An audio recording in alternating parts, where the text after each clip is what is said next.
ओम शांति।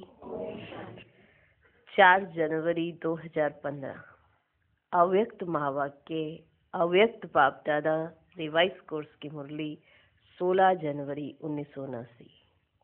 मुरली का सार: तिलक, ताज और तख्तधारी बनने की युक्तियां।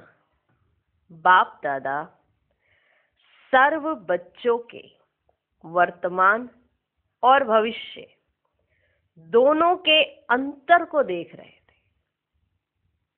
वर्तमान और भविष्य दोनों के अंतर को देख रहे थे। आज बाप दादा बच्चों के वर्तमान को देखते हुए हर्षित भी हो रहे थे और साथ साथ कई बच्चों के विचित्र चलन को देख रहम भी आ रहा था। बाप दादा बच्चों के वर्तमान को देखते हुए हर्षित भी हो रहे थे और साथ साथ कई बच्चों के विचित्र चलन को देख रहम भी आ रहा था। बाप कितना श्रेष्ठ बनाते हैं और बच्चे अपनी ही थोड़ी सी गफलत करने के कारण व अलबेलेपन के कारण श्रेष्ठ स्थिति से नीचे आ जाते हैं। बाप कितना श्रेष्ठ बनाते हैं और बच्चे अपनी ही थोड़ी सी गफलत करने के कारण व अलबेलेपन के कारण श्रेष्ठ स्थिति से नीचे आ जाते हैं। आज बाप दादा विशेष रूप से बच्चों के भिन्न भिन्न प्रकार के हंसी के रूप भी देख रहे थे।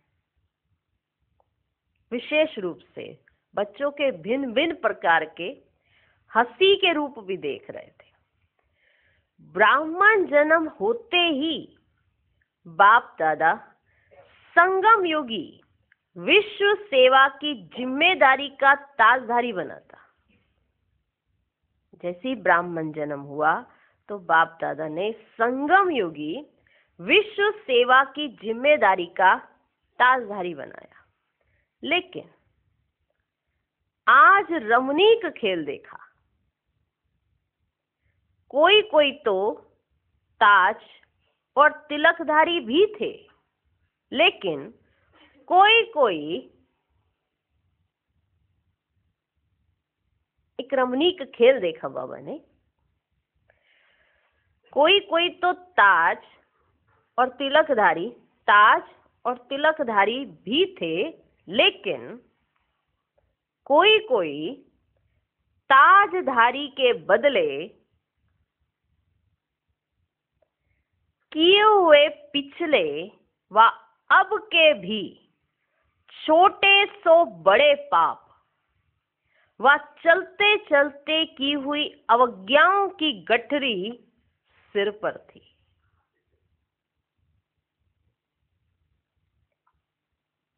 कोई कोई ताजधारी के बदले किए हुए पिछले व अब के भी छोटे सो बड़े पाप व चलते चलते की हुई अवज्ञाओं की गठरी सिर पर थी।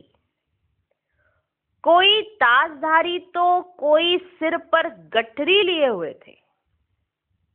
कोई ताजधारी और कोई तो सिर पर गठरी लिए हुए थे।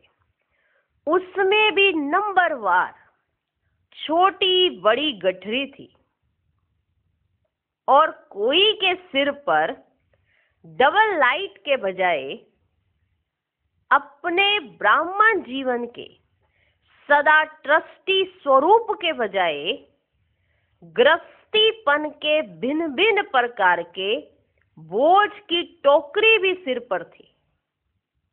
गठरी भी थी और गृहस्थीपन के भिन्न भिन्न प्रकार के बोझ की टोकरी भी सिर पर थी, जिसको देख बाप दादा को रहम भी आ रहा था। और क्या देखा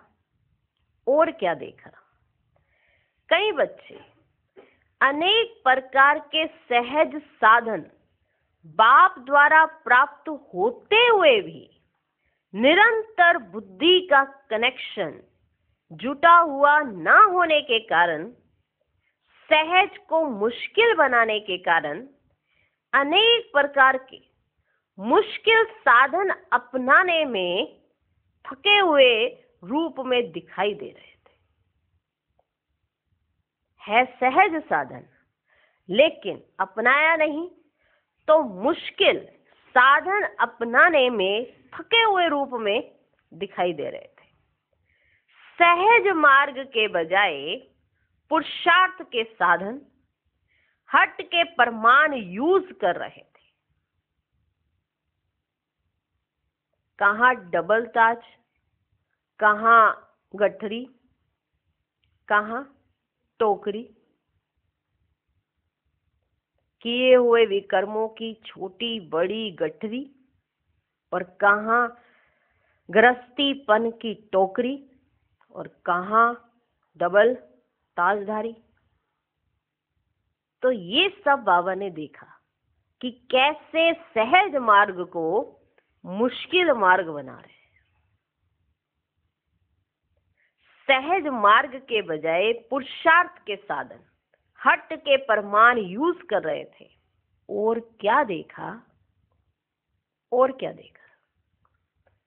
जैसे सूर्य के आगे बादल आने से सूर्य छिप जाता है। छिप जाता है ना, जब बादल आते हैं सूरज के आगे तो सूरज छिप जाता है।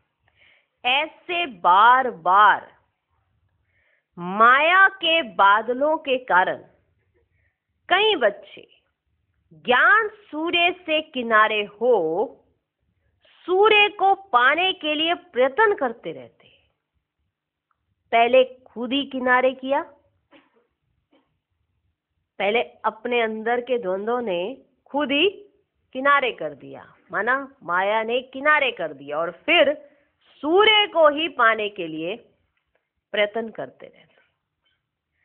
कब सन्मुख कब किनारे, इसी खेल में लगे हुए हैं। साथ साथ बच्चे नटखट होने के कारण बाप के याद की गोदी से निकल माया की धूल में दे अभिमान की स्मृति रूपी मिट्टी में खेलते हैं। बाप की गोदी से निकल गए और माया की धूल में दे अभिमान की स्मृति रूपी मिट्टी में खेलते हैं। ज्ञान रत्नों से खेलने के बजाय मिट्टी में खेलते हैं। बाप बार बार मिट्टी से किनारा कराते, लेकिन नटखट संस्कारों के कारण फिर भी मैले बन जाते। बाबा बार बार मिट्टी से उठाते हैं, अपनी गोद में बिठाते, और नटखट संस्कार होने के कारण वापस गोद से उतरकर मिट्टी में चले जाते और मैले बन जाते। कोई कोई बच्चे अल्पकाल के सुखों के आकर्षण में, वस्तुओं की आकर्षण में आकर उन ही वस्तुओं में इतने बिजी हो जाते जो समय और अविनाशी प्राप्ति उतना समय भूल जाती है। माना किसी चीज की आकर्षण में इतने आकर्षित हो जाते हैं, है क्या अल्पकाल के सुख? उन आकर्षण में वस्तुओं के पीछे इतने आकर्षित हो जाते कि उन्हीं वस्तुओं में इतने बिजी हो जाते जो समय और अविनाशी प्राप्ति उतना समय भूल जाती है। फिर होश में आते हैं, फिर होश में आते हैं। ऐसे अनेक प्रकार के विचित्र रूप बच्चों के देखे। अब अपने आप को देखो, मेरा रूप कौन सा है? अब अपने आप को देखो, मेरा रूप कौन सा है? बाप दादा तो हर बच्चे को सदा श्रेष्ठ स्वरूप में देखना चाहते। ताज को, दिल तख्त को छोड़ गठरी क्यों उठाते हो? ताज छोड़ दिया, दिल तख्त छोड़ दिया, गठरी क्यों उठाते हो? ताज अच्छा व टोकरी गठरी अच्छी लगती है? ताज अच्छा लगता है या टोकरी और गठरी अच्छी लगती है? तीनों के फोटो सामने रखो, माना 3 फोटो बना लो अपने। एक में आपने ताज पहना हुआ है, एक में आपके सिर पर गठरी है और एक में आपके सिर पर टोकरी है। तीनों के फोटो इमर्ज करो, कॉपी पे बनाओ, चलो ज्यादा अच्छे दिखेंगे। 3 सिर बनाओ, चलो 3 सिर बनाओ, बनाओ बनाओ। 3 सिर बन गए। एक के ऊपर ताज रखो, ऐसा ऐसे करके, ऐसे माना लाइट्स निकल रही है उसमें से। एक के ऊपर ताज रखो, सुंदर लाइटें निकालो उसमें से। टोकरी पता है ना किस चीज की थी? गृहस्थीपन के, ट्रस्टी स्वरूप के बजाय गृहस्थीपन के भिन्न भिन्न प्रकार के बोझ की टोकरी। टोकरी बनाई, अभी देखेंगे। गठरी बनाओ, गठरी। गठरी क्या है? पिछले और अब के छोटे व बड़े पाप व चलते चलते ऐसी अवज्ञाएं जो गठरी के रूप में है सिर पे, पहले उतरे नहीं, नए चढ़ा लिए। ताज, टोकरी, गठरी। अब अपने इसमें शक्ल देखो, तीनों के फोटो सामने रखो, तो कौन सा चित्र पसंद आएगा? 63 जन्म ये सब वंडरफुल खेल खेले। अब संगम युग पर कौन सा खेल खेलना है? सबसे अच्छे से अच्छा खेल है बाप और बच्चों के मेले का खेला। सबसे अच्छे से अच्छा खेल है बाप और बच्चों के मेले का खेला। बाप द्वारा मिले हुए ज्ञान रत्नों से खेला। बाप द्वारा मिले हुए ज्ञान रत्नों से खेला। कहाँ रतन और कहाँ मिट्टी? अब क्या करना है? बचपन के अलबेलेपन के व नटखट के खेल बहुत समय खेले। अब तो वानप्रस्थ में जाने का समय समीप आ रहा है, इसलिए अब इन सब बातों की समाप्ति का दृढ़ संकल्प करो। सदा ताज, तख्त और तिलकधारी बनो। इन तीनों का आपस में संबंध है। किसका? ताज, तख्त और तिलकधारी का। इन तीनों का आपस में संबंध है। तिलक होगा तो ताज तख्त जरूर होगा, तिलक होगा तो ताज तख्त जरूर होगा। अपने श्रेष्ठ भाग्य, श्रेष्ठ प्राप्तियों को बार बार सामने लाओ। जो आपको श्रेष्ठ भाग्य मिला है और श्रेष्ठ प्राप्तियां हुई हैं, उसको बार बार सामने लाओ। जब सर्व प्राप्तियों को और प्राप्त कराने वाले को सदा सामने रखेंगे तो कभी भी माया से सामना करने में कमजोर नहीं बनेंगे। बाबा कहते, जब सर्व प्राप्तियों को और प्राप्त कराने वालों को, माना जो प्राप्तियां आपको हुई हैं और जिसने आपको ये प्राप्तियां कराई हैं, उनको सामने रखो और सदा सामने रखो, तो कभी भी माया से सामना करने में कमजोर नहीं बनेंगे। सिर्फ एक बात याद रखो, सिर्फ एक बात याद रखो। कौन सी? कौन सी? सिर्फ एक बात याद रखो, सर्व संबंधों से हर कार्य में बाप दादा सदा साथ है। सिर्फ ये बात याद रखो। माया आती ही तब है जब ये भूल जाते हैं कि हमारे साथ कौन है और सर्व संबंधी हमारे साथ है। ये जब भूल जाता है ना, तो ही माया चांस लेती है। सिर्फ एक बात याद रखो, सर्व संबंधों से हर कार्य में बाप दादा सदा साथ है। साथ छोड़ने के कारण ही ये विचित्र खेल खेलने पड़ते हैं। जब आप साथ छोड़ते हो ना, तभी ये विचित्र खेल खेलने पड़ते हैं। विश्व की जिम्मेवारी उठाने वाले बाप का साथ होते भी अपने हद की जिम्मेवारी के बोझ की टोकरी क्यों उठाते हो? जो विश्व की जिम्मेवारी उठाते हैं कौन? बाप। और बाबा ने ये जिम्मेवारी बच्चों को भी दी है। विश्व की जिम्मेवारी उठाने वाले बाप का साथ होते भी अपने हद की जिम्मेवारी के बोझ की टोकरी क्यों उठाते हो? क्या विश्व का बोझ उठाने वाले आपका ये छोटा सा बोझ नहीं उठा सकते हैं क्या?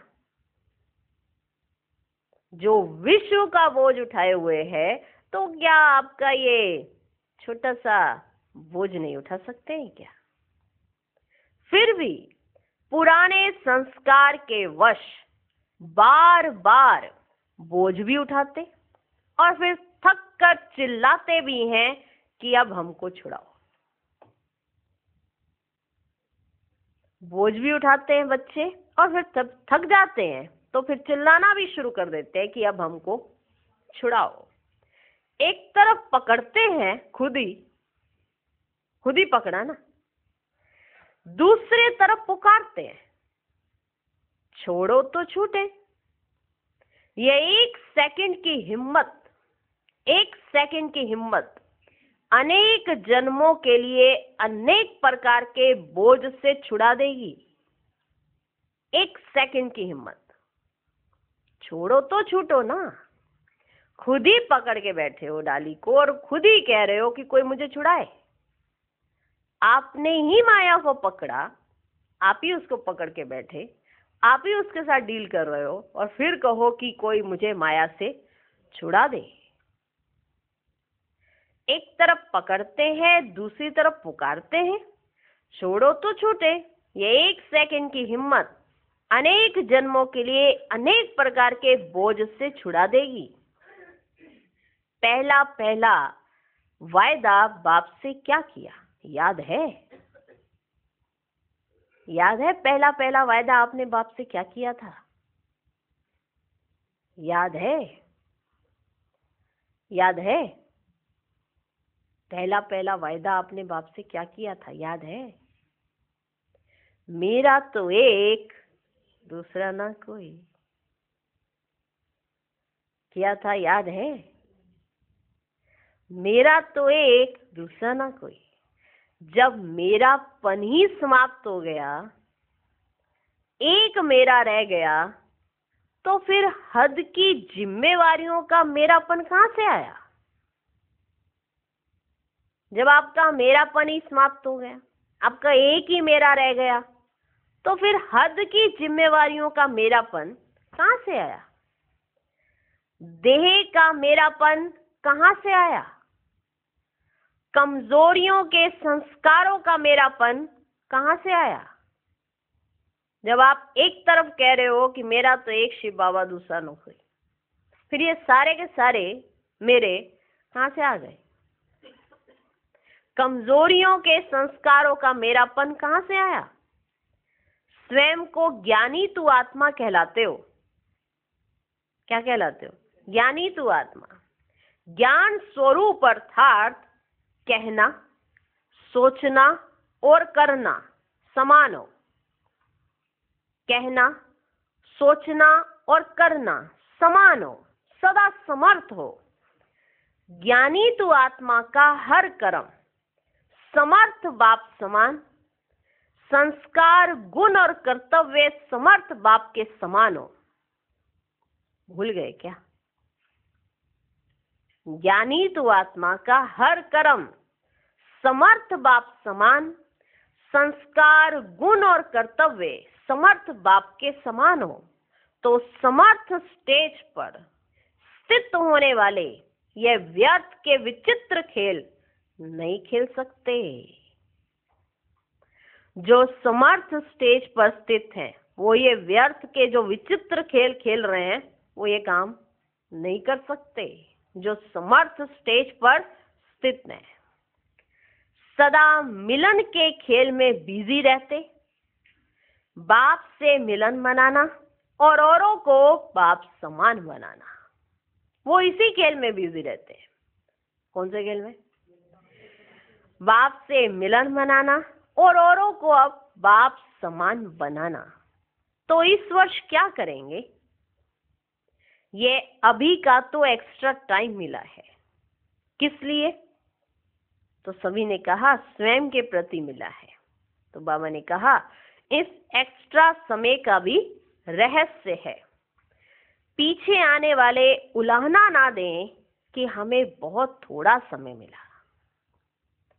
जैसे सौदे के पीछे एक्स्ट्रा रुंग दी जाती है, वैसे ड्रामानुसार ये समय भी सेवा के प्रति अमानत रूप में मिला हुआ है। इसी अमानत को बाप दादा की श्रेष्ठ मत परमान यूज करो। ये जो थोड़ा सा समय अभी मिला हुआ है ना, ये अमानत है। ये बाप दादा की अमानत के रूप में यूज करो। समझा? अब क्या करना है? माना कहाँ आपको अपना समय सफल करना चाहिए, कहाँ आपका व्यर्थ तो नहीं जा रहा है, कहीं टोकरी गठरी इनके चक्कर में आपका ताज रह जाए। ये ध्यान देना चाहिए कि ये व्यर्थ को आपने पकड़ा है। फिर आप जब पकड़ लेते हो तो फिर जब थक जाते हो फिर कहते हो कि कोई छुड़ाए। हर एक से फिर उम्मीद रखते हैं, डायरेक्ट भगवान को भी कहने लगते हैं कि भगवान हमें छुड़ाओ, हमें बचाओ। पहले पकड़ा ही क्यों? अब पकड़ा है तो तुम छोड़ने की हिम्मत रखो। इन सब बातों से बाबा समझा रहे हैं कि ये टोकरी और गठरी हटा दो, क्योंकि तुमने पहनना क्या है? ताज। ऐसा तो है नहीं कि टोकरी और गठरी भी और ऊपर से ताज लगा दिया, तीनों इकट्ठी। ताज भी चाहिए और टोकरी और गठरी भी चाहिए। ऐसा किसी के सिर पर शोभा देता है क्या? हाँ, गठरी भी है, टोकरी में, टोकरी के अंदर गठरी और गठरी के ऊपर ताज। कहीं शोभा दे रहा है? पर करते तो ऐसे ही है। व्यर्थ को छोड़ना भी नहीं चाहते और समर्थ सोच रखना भी नहीं चाहते। आखिरकार चाहते क्या है? तो इसे कहते हैं नटखट संस्कार है। गोद में भी रहना चाहते हैं और मिट्टी में भी गोते खाना चाहते हैं। अगर गोद में रहना है तो मिट्टी में नहीं जाना, अगर मिट्टी में रहना तो गोद में आ ही नहीं सकते। तो ये सब बाबा ने अच्छे से समझाया कि ताश, तिलक और तख्त कैसे मिल सकता है। अगर इन सब चीजों का त्याग करेंगे तभी मिलेगा ना। अब समझा? अब क्या करना है? हर समय और संकल्प में, हर समय और संकल्प में स्वयं को विश्व सेवा में इतना बिजी रखो जो ये सब व्यर्थ के खेल स्वतः समाप्त हो जाए। बाबा चाहते हैं कि समय और संकल्प में, हर समय और संकल्प में स्वयं को विश्व सेवा में इतना बिजी रखो जो ये सब व्यर्थ के खेल समाप्त हो जाए, स्वतः समाप्त हो जाए। ये रिजल्ट बाप दादा देखना चाहते हैं। अच्छा, सदा संकल्प और सेकंड के भी ट्रस्टी समझने वाले, एक बाप मेरा और नहीं कोई मेरा, ऐसे बेहद के समर्थ संकल्प वाले, एक बाप मेरा और नहीं कोई मेरा, ऐसे बेहद के समर्थ संकल्प वाले, सदा विश्व कल्याण के संकल्प में बिजी रहने वाले, बाप समान समर्थ संस्कार वाले, व्यर्थ को बाप के साथ से सदा के लिए विदाई देने वाले, ऐसे ज्ञानी तु आत्मा बच्चों को बाप की बार बार बधाई हो। साथ साथ ऐसे तख्त नशीन बच्चों को बाप दादा का याद प्यार और नमस्ते। हम रूहानी बच्चों की भी रूहानी बाप दादा को नमस्ते नमस्ते नमस्ते।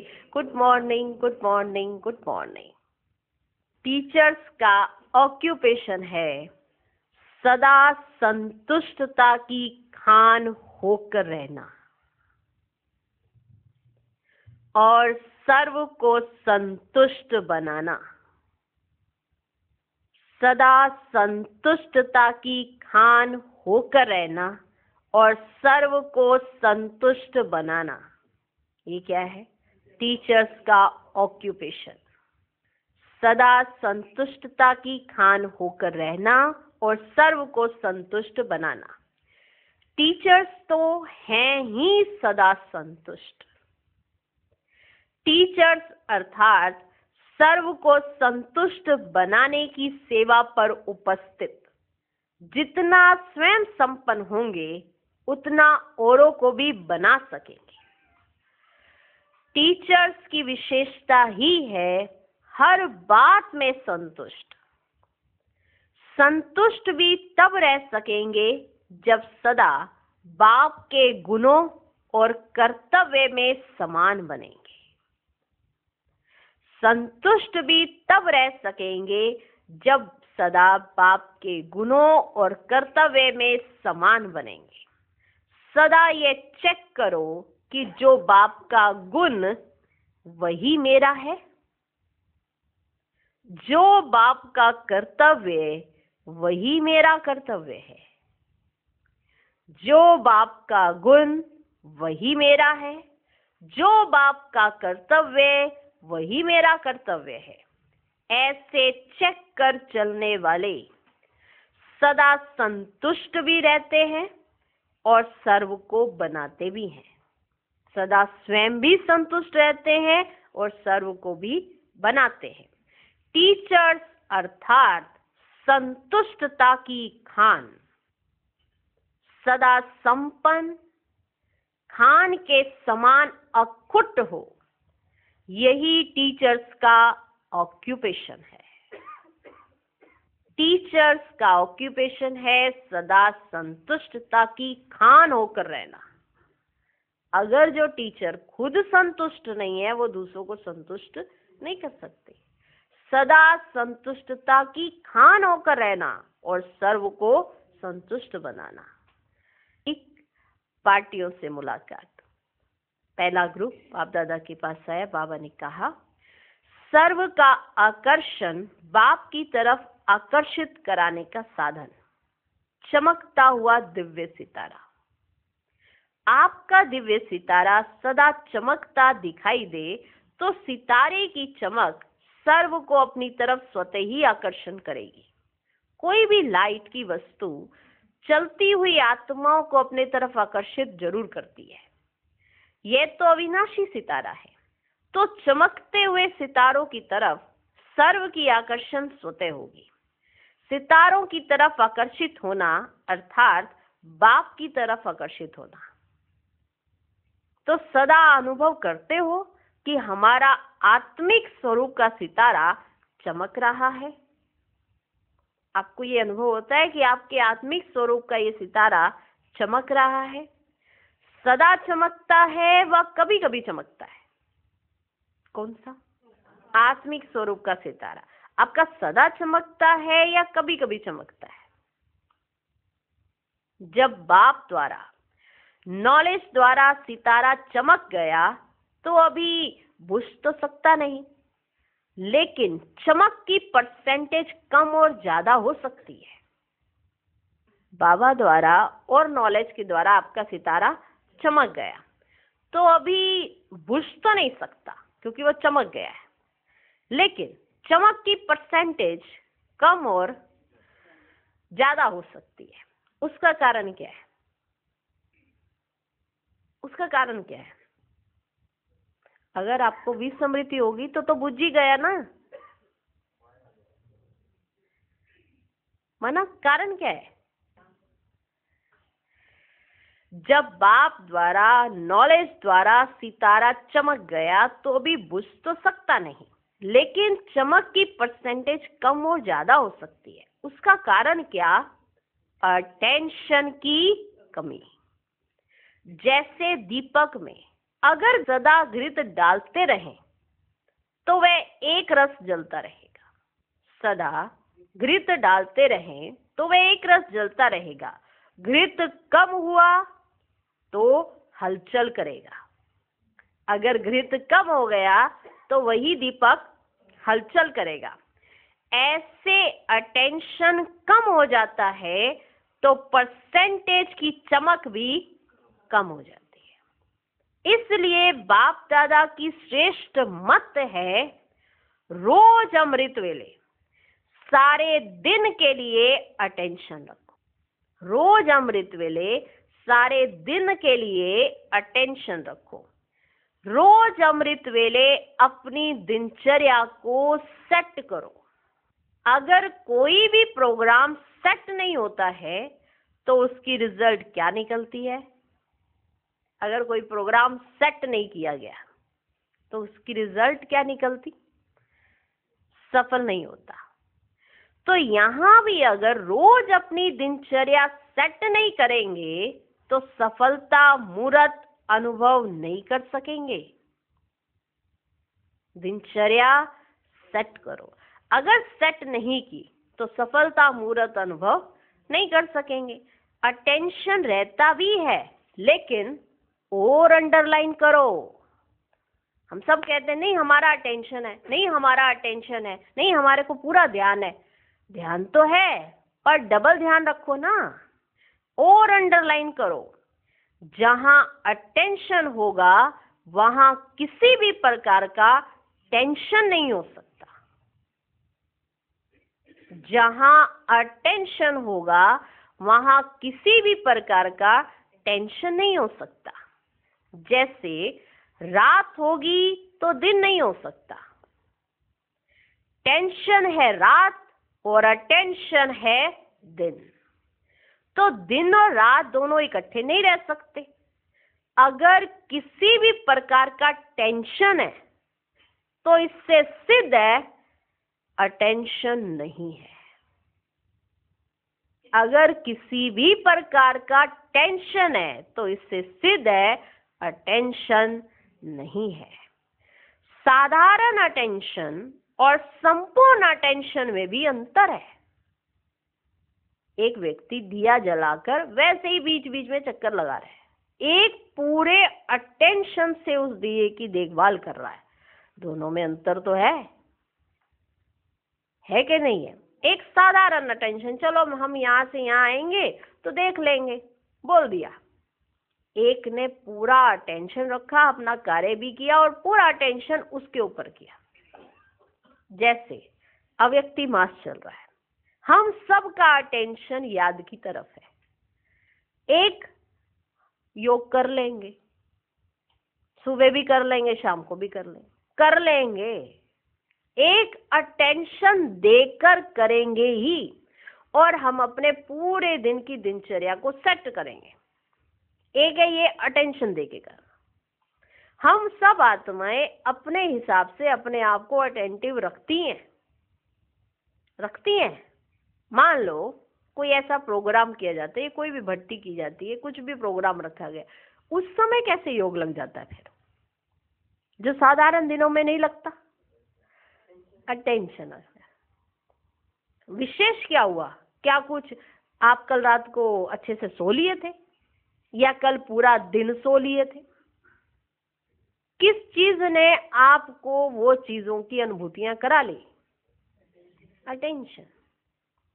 मान लो एक बच्चा, उसका आज जन्मदिन है, ठीक है, उसके अंदर ये भाव है कि आज मेरा जन्मदिन है। उसको माँ बाप उठाते नहीं है उस दिन, उसको माँ बाप उस दिन नहीं उठाते हैं, उस दिन वो खुद उठ जाता है। चक्कर क्या है? अटेंशन। फिर एक दिन का अटेंशन 364 दिन क्यों नहीं होता?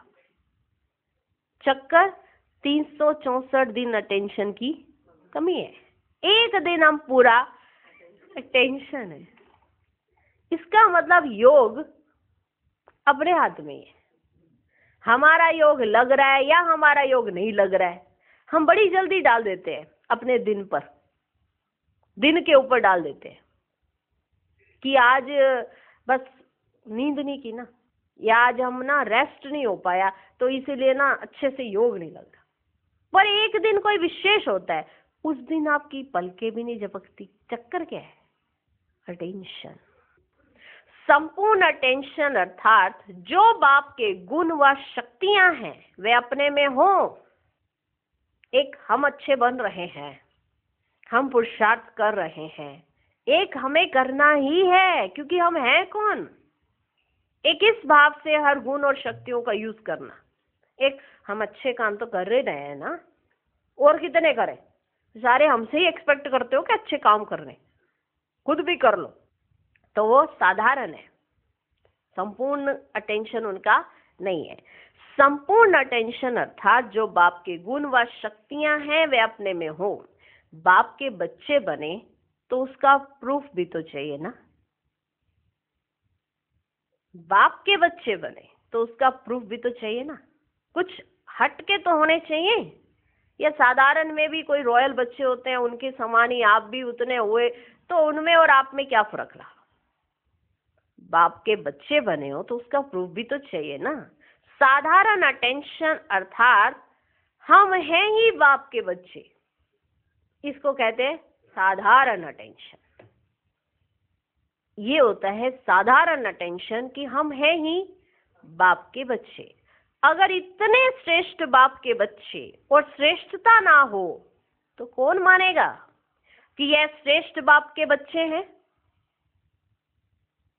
बाप इतना श्रेष्ठ और बच्चों में श्रेष्ठता ना हो तो कौन मानेगा कि उसी श्रेष्ठ बाप के बच्चे हैं?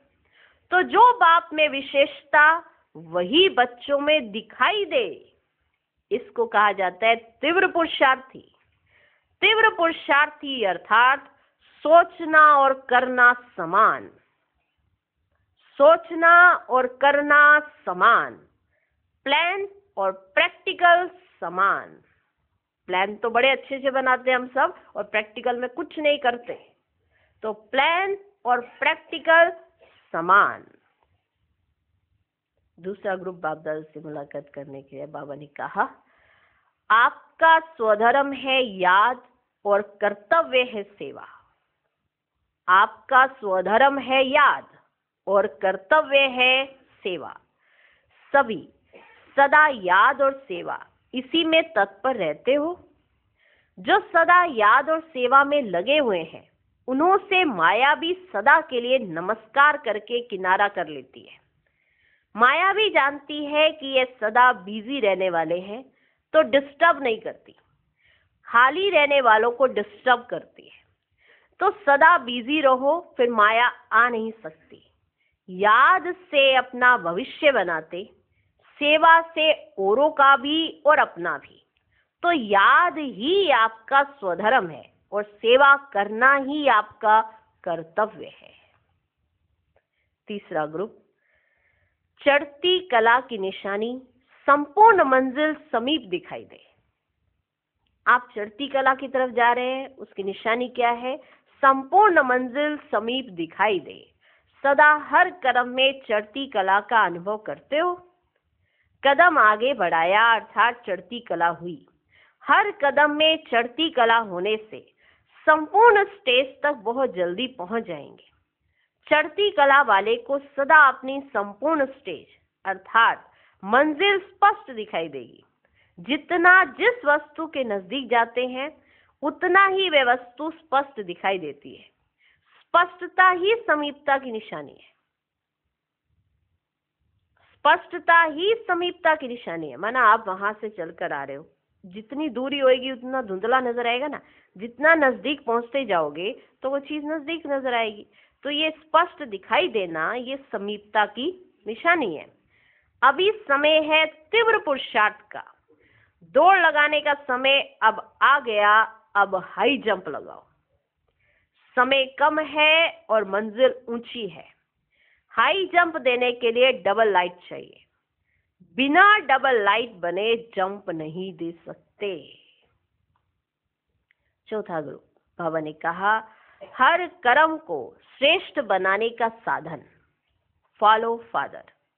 जैसे साकार बाप के ऊपर इतनी जिम्मेवारी होते हुए भी सदा डबल लाइट देखा, उनके अंतर में आपके पास तो कुछ भी नहीं जिम्मेवारी है। उनके अंतर में आपके पास तो कोई भी जिम्मेवारी नहीं है। जो ब्रह्मा बाप के ऊपर जिम्मेवारी है। अपने को सदा निमित्त समझकर चलो। जिम्मेवार बाप दादा है और आप निमित्त है। निमित्त समझकर चलने से डबल लाइट हो जाएंगे। बाप भी इतनी बड़ी जवाबदारी संभालते हुए निमित्त समझकर चले। ब्रह्मा बाबा इतनी बड़ी जिम्मेवारी इतने बच्चों को संभाल रहे थे, फिर उन्होंने अपने को निमित्त समझकर चले। तो फॉलो फादर। हर कर्म करने से पहले चेक करो कि फॉलो फादर है।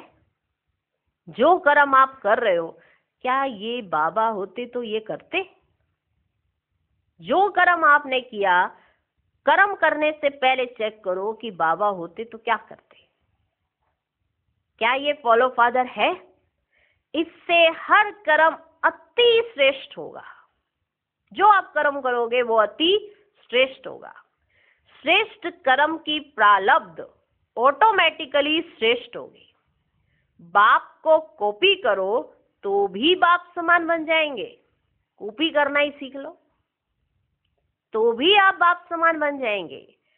समान बनने वाले ही समीप रतन बनते हैं।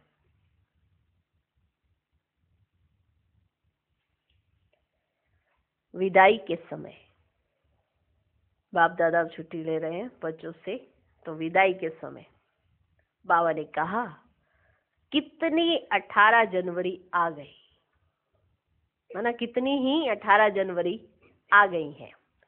इतने वर्ष समाप्त हो गए, उसकी रिजल्ट क्या? रिजल्ट चाहिए। रिजल्ट चाहिए परिवर्तन। एक मुलाकात होती है, दूसरी मुलाकात होती है, तीसरी मुलाकात होती है, चौथी मुलाकात होती है। मुलाकात करनी है, मुलाकात करनी है, मुलाकात करनी है, मिलन मनाना है, रिजल्ट। मिलन मनाया, क्या किया? क्या फिर मिलन मना के? हम बच्चे मिलन मना के खुश हो जाते हैं। बाबा भी तो किसी चीज से खुश होना चाहते हैं। वो क्या है? हम बच्चों का चेंज, हम बच्चों का परिवर्तन। रिजल्ट चाहिए परिवर्तन। जो पिछले वर्ष की बातें हैं वे इस वर्ष में नहीं होनी चाहिए। तो नवीनता क्या आई?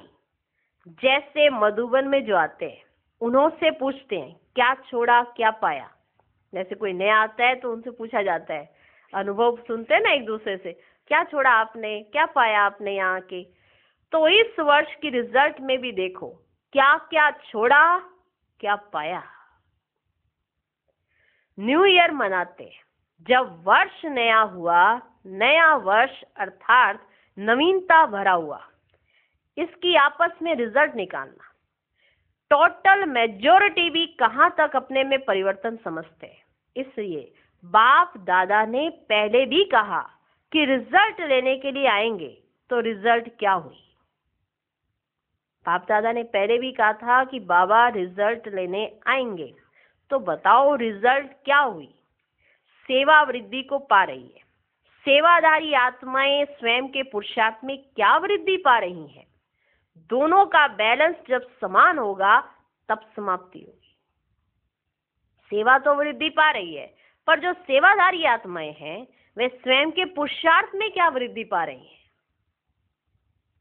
जब दोनों का बैलेंस होगा, समान होगा, तब ही समाप्ति होगी।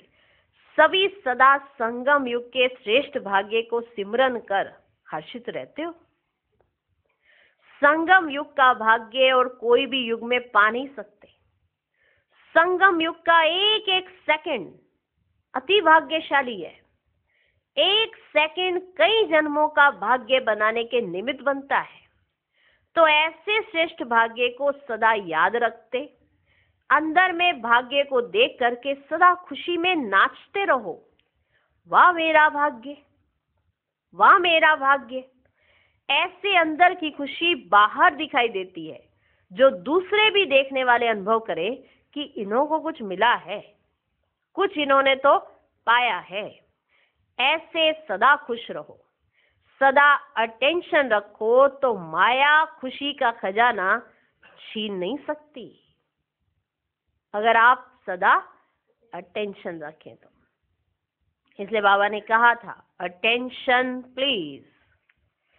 अगर आप अटेंशन रखें तो माया खुशी का खजाना छीन नहीं सकती। अच्छा, ओम शांति। आज का वरदान, बैगर टू प्रिंस का पार्ट प्रैक्टिकल में बजाने वाले त्यागी व श्रेष्ठ भाग्यशाली आत्मा भव। जैसे भविष्य में विश्व महाराजन दाता होंगे, जो विश्व महाराजन होंगे वो दाता होंगे, ऐसे अभी से दातापन के संस्कार इमर्ज करो। किसी से कोई सेल्वेशन लेकर फिर सेल्वेशन दे, ऐसा संकल्प में भी ना हो। आप किसी से सेल्वेशन ले और फिर सेल्वेशन दे, ऐसा संकल्प में भी ना हो। इसे ही कहा जाता है बैगर टू प्रिंस। स्वयं लेने की इच्छा वाले नहीं, इस अल्पकाल की इच्छा से बेगर। ऐसा बेगर ही संपन्न मूर्त है। जो अभी बैगर टू प्रिंस का पार्ट प्रैक्टिकल में बजाते हैं, उन्हें कहा जाता है सदा त्यागी व श्रेष्ठ भाग्यशाली। त्याग से सदा काल का भाग्य स्वतः बन जाता है। त्याग से सदा काल का भाग्य स्वतः बन जाता है। आज का स्लोगन, सदा हर्षित रहने के लिए साक्षीपन की सीट पर दृष्टा बनकर हर खेल देखो। अव्यक्त स्थिति का अनुभव करने के लिए विशेष होमवर्क। ब्रह्मा बाप से प्यार है तो प्यार की निशानियां प्रैक्टिकल में दिखानी है। हम सभी कहते हैं हमारा बाबा से प्यार है, हमारा प्यार है, तो प्यार की निशानियां प्रैक्टिकल में दिखानी है। जैसे ब्रह्मा बाप का नंबर 1 प्यार मुरली से रहा, जिससे मुरलीधर बना। तो जिससे ब्रह्मा बाप का प्यार था और अभी भी है, उससे सदा प्यार दिखाई दे। हर मुरली को बहुत प्यार से पढ़कर उसका स्वरूप बनना है। जिससे ब्रह्मा बाबा का प्यार, उससे हमारा प्यार, तो ही कहेंगे ना कि हमारा ब्रह्मा बाबा से प्यार, ब्रह्मा बाबा का प्यार मुरली से, तो हमें भी मुरली से कितना प्यार रखना चाहिए। हम सब कहते हैं हमारा प्यार बड़ा है ब्रह्मा बाबा से, और मुरली हम पढ़ते नहीं, मुरली को हम धारण करते नहीं, तो फिर कैसे प्यार है। एक बार सुनी, वो भी सुनी अनसुनी, किसी का ध्यान है किसी का ध्यान नहीं है, वो भी ऐसे कर दी, और बोले ऐसे कि हमारा ब्रह्मा बाबा से बड़ा प्यार है। ब्रह्मा बाबा का जिस चीज से प्यार है उससे तो प्यार हुआ नहीं, वो है मुरली। तो मुरली को बड़े प्यार से पढ़ना है और उसका स्वरूप बनना है। ये है ब्रह्मा बाप का प्यार, मुरली। और हमारा प्यार जाहिर करने का एक ही तरीका है कि अगर हम मुरली का, जो मुरली में बाबा ने कहा है, उसका हम स्वरूप बन जाए। ठीक है जी। ओम शांति।